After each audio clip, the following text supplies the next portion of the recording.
In this video, we want to go into a little bit more detail on the anatomy of a long bone. So we'll describe the anatomy of a long bone and making sure to point out these different parts of that long bone. Then we'll describe this thing called a functional unit of compact bone. And this will be the first time we use this phrase functional unit within this course. But from here on out, you will certainly see that term functional unit quite a bit. So we'll address that. So let's go ahead and pull up a long bone. Just to remind you, remember that we can categorize bones based on shape, and these are the long bones, again, based on the shape, not the size, and short, flat, irregular, and sesamoid. And so, as I said to you before, we're going to focus in on the long bone as our kind of prototype. So here we are at the long bone. And so first let's look at this picture. So this is actually the femur. It happens to be named the femur. This is the bone of your thigh. But ignoring that for a second, let's say we were to divide this into different parts. And we can say, well, there's this section up here. And then there's this big long thing over here, which we might say is the shaft, right? If I said shaft, grab the shaft of this bone, most of us would grab somewhere on this section, and then here is the other end of it. And so this happens to be the proximal end. Remember that proximal means closer to the trunk. And this is the distal end, distal meaning further from the trunk. Of this particular bone. Now, the proximal and distal ends of a long bone are called the epiphysis, and there's the word right over here. So there is actually a proximal epiphysis, and then there is a distal epiphysis, and so those are the names. This shaft also has a fancy name, and that shaft is called a diaphysis. So from here on out, we can use those terms that we can say, oh, let's zoom in on the epiphysis, or let's look at the diaphysis, or whatever. And so where we are is that we've now described these two terms, the epiphysis and the diaphysis. Well, let's look at these other parts as well within the long bone. So the epiphyseal line, what is that? And we're seeing that actually right over here, the epiphyseal line. All I'll really say about that for now is that this is where growth plates used to be, growth plates.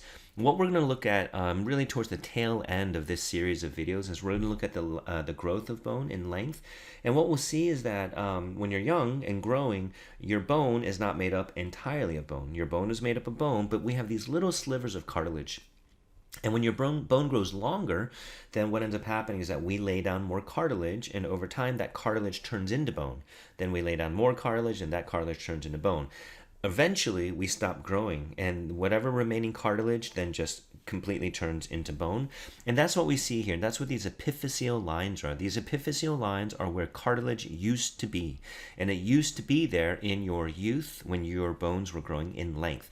But once you hit kind of a biological adulthood, and again, that age can vary, these epiphyseal, well, they're called epiphyseal plates, and I'll tell you that later, but those epiphyseal plates, which are made up of cartilage, then completely turn into bone, they ossify, and what remains there is just kind of a remnant of that, and that is called the epiphyseal line.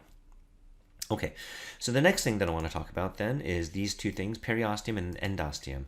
So here's, I think this is going to be the first time we see this in the course, but we're going to see this a lot. What you're going to realize from here on out is that a lot of things in your body like to be wrapped up.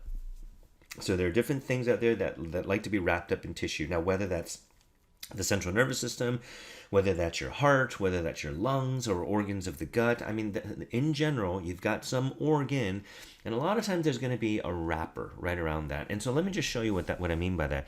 This thing right over here is called periosteum. And I know you might be thinking, hang on, man, you just said that's the diaphysis. So anatomically, this shaft is called the diaphysis. But the diaphysis itself is wrapped up in this thin membrane-like tissue, and that is called the periosteum. So the one way you can picture that is that if you have like saran wrap or plastic food wrap at home, then, you know, if you took, you can imagine if you took a long bone like this and you wrapped that plastic food wrap around this, you know, from a certain distance, someone wouldn't even be able to tell. I mean, one thin layer. I don't mean like circling it a dozen times. One thin layer. You really wouldn't be able to tell. But then as you get closer, you might, you know, take your fingernail and kind of start scraping at this. And as you scrape on it, you'll feel this plastic wrapper come away, and then you can start to pull it away. Well, that's what the periosteum is. The periosteum wraps around the diaphyses of these long bones. So it's a bunch of tissue that wraps around here. Okay, so that's the periosteum. Now, let's look at this side of the picture over here. When you take this bone and crack it open, and again, I've already shown you the epiphyseal lines that we were able to see, but when you crack this open, you'll notice that there's a cavity right along the diaphysis. And remember, cavity just means space. We've seen a number of these cavities already. And so within the diaphysis, we're saying that, yeah, the bone itself is hollow within the diaphysis. Now, when I say hollow, I don't mean empty. The bone itself has that cavity. Hollow is probably the right word, wrong word. It's not actually hollow. There's a cavity in it. There's a space which then is filled with other stuff. And so that's what I mean by that. Just like saying your skull isn't hollow, but there's a cavity inside that's filled with your brain. All right, back to this. The medullary cavity is this space inside the diaphysis long bones, and it actually is filled with yellow bone marrow. So it's filled with yellow bone marrow right over here.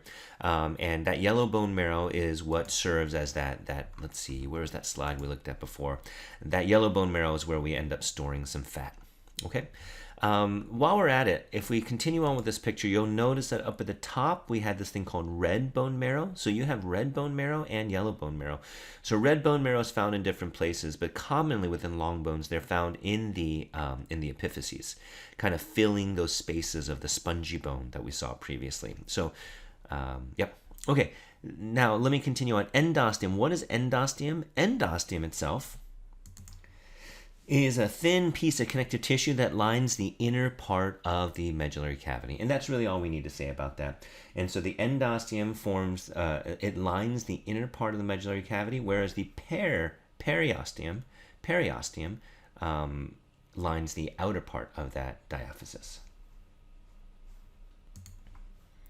Okay, if we head back to learning objectives, we'll see then we've covered the general anatomy of a long bone. I should go ahead and point out, we'll see this again later, but I should point out that the caps of these, the tips of these are lined with hyaline cartilage. And we saw that in our connective tissue unit. So there's connective cartilage lining the proximal end as well as the distal ends. Remember that articular cartilage caps the ends of long bones. Okay, what I want to do now then is go into this functional unit of compact bone. So remember that we've got compact bone and we got spongy bone. We're going to focus in here on compact bone. The functional unit of compact bone is something called an osteon. The functional unit is something called an osteon. Now, let's talk about a functional unit. What the heck is a functional unit? A functional unit is really just the smallest level of organization of an organ that demonstrates the properties of the organ as a whole. Let me say it one more time. A functional unit is the smallest level of organization of an organ that has the properties or demonstrates the properties of the entire organ. To say it differently, compact bone is nothing but a ton of these osteons laid together. So let me describe the osteon, and then we'll show it to you in the context of a larger bone setting. So what is an osteon? Well, it's the functional unit of compact bone, but let's look at what it looks like. What we're seeing here, we're seeing circumferential layers of bone. Circumferential layers of bone, meaning it's like a bone circle, then another bone circle, and then another bone circle. This should really kind of remind you of like trees, rings on a tree. You know, if you've seen a tree cut down and you counted the rings, you know, there's one ring on the inside and there's another ring that goes right outside, another ring right outside. Well, we're seeing a parallel here with the osteons. They're circumferential layers of bone. Now, when you look at that, the fancy word for layer is lamella. That's all it is. It's just a layer of bone, but the fancy word for that is lamella. And what you'll notice that within each lamella, we have these kind of roughly parallel-oriented protein fibers. Now, these are collagen fibers, and you'll see it says here collagen fibers in the lamella. So the collagen fibers are laid out in roughly in parallel, but what you'll see then is from one lamella to the next lamella, they're laid out in roughly perpendicular fashion. And so these fibers go this way, but in the next layer in, the fibers are really running in the opposite direction, forming, you know, relatively, I shouldn't say relatively, but roughly 90-degree angles. Okay, obviously it's not exactly 90, but the point is they're roughly perpendicular to one another. Same thing when we go back to this next layer in. All right. So why do we have these collagen fibers there? Collagen fibers, what do you know about them? So first off, you know collagen fibers are made up of protein, and that protein here has a lot of tensile strength. We talked about that when we looked at connective tissue. What does that mean? It means if you take one end of a rope and somebody else took another end of a rope and you pulled, then rope is really, really good. Collagen fiber, I'm comparing to rope here. Rope is really, really good at stopping those two people from moving away from each other. But if those two people walk to each other, you know, that rope is useless. The collagen fibers are useless. So that's what tensile strength means. So the collagen fibers here provide a lot of tensile strength strength, but this perpendicular orientation of collagen fibers allows resistance to twisting or torsional forces in both directions. So whether I twist one way or I twist the other way, these collagen fibers allow this bone to resist that type of torsional stress. Okay, next. At the center of your osteon is a central canal, and that canal is it's always going to be filled with blood vessels and nerves. So if a bone breaks, will you feel it? You certainly will. Bone is innervated.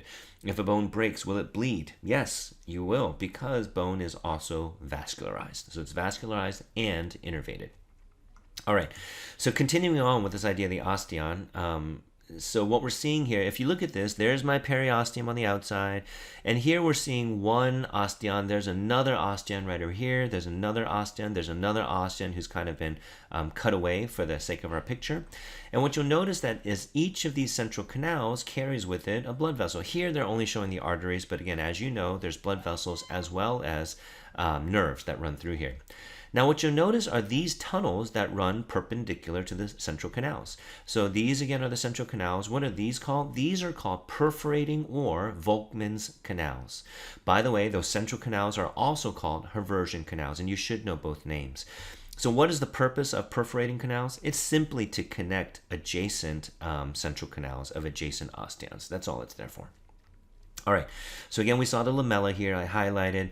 What you'll see is on the outside of this entire thing, this entire bone is actually wrapped up in circumferential layers of bone as well. And again, granted, it's been kind of chopped away here, but these out here are called circumferential lamella, and those things are going to wrap around the entire bone, whereas these lamella within the osteon are just kind of wrapping around the central canals of each of those osteons.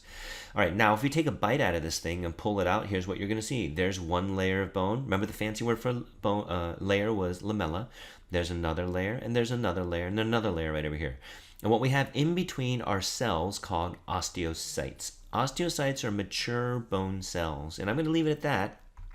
We'll talk about bone cells later, but what I want you to see is that these osteocytes have little appendages, little arms that reach through and tunnel through the bone. If you look here, this appendage kind of tunnels through the bone, this appendage tunnels through.